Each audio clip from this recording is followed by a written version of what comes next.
That'll affect the camera as well.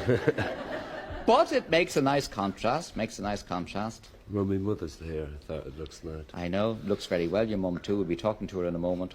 What's this about gone to live in Howth? Come on. Well, it's where the big knobs hang out, don't you know that guy? Can you see Crumlin from Howth? No, I wish I could.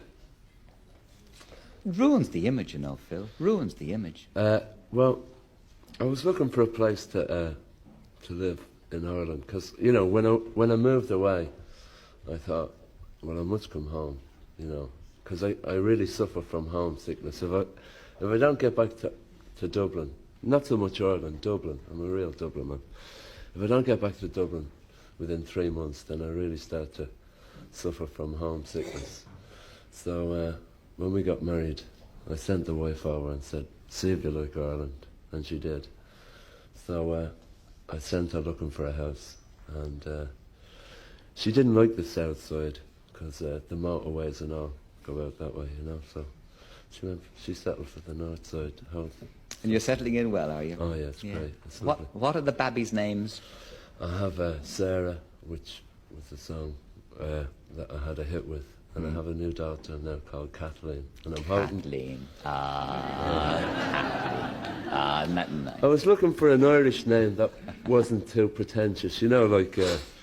No, don't get me wrong, anybody who has daughters named this. But you know that, like, when you hear Saoirse or Tara or... Sinead. Yeah, it sounds pretentious. I was looking for a good Irish name. I thought Mary was a bit too over the top, so I thought Kathleen would be nice if you spelt it with a C. So there you go. Now, what has marriage done to you, Phil? It's made me faithful to one woman.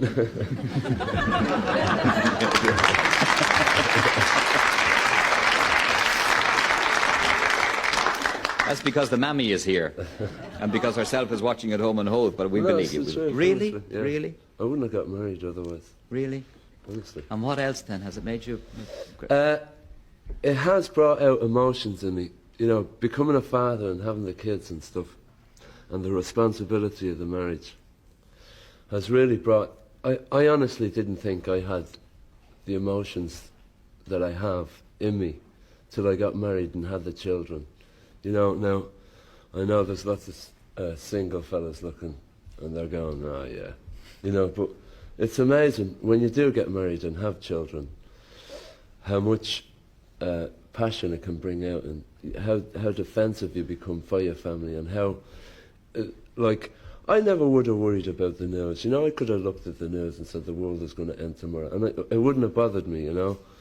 But having the children, like, it worries me. If I see, like, there is a couple of idiots in control of power up there, then it really annoys me, because all of a sudden it's not me that they're affecting. They could affect my children's life, and that's that becomes very important. And being in a group, Phil, like Thin Lizzy, the fact that you're married and have two doesn't interfere with the image. I mean, what's the reaction from the kids now?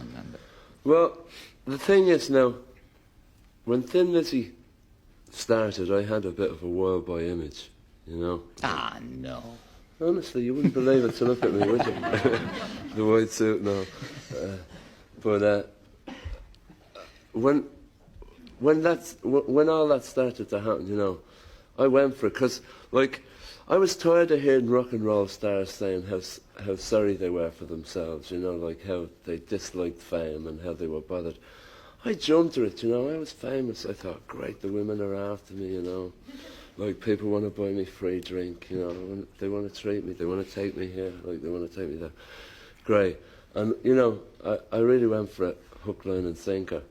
And, you know, since I got married, all of a sudden, it's not as important anymore, you know, as the actual art of making music and the art of self-expression. In which I work, because I'm very happy. Me private life, I like to keep very private. Yes. And I'm very happy with my private life, you know. Tell me about the Jimi Hendrix part. How close is that now? Well, I can't talk too much about it, because it could affect me in two ways.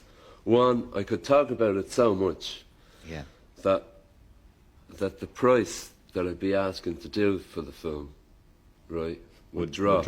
Right, yes, yes. So, it could affect me.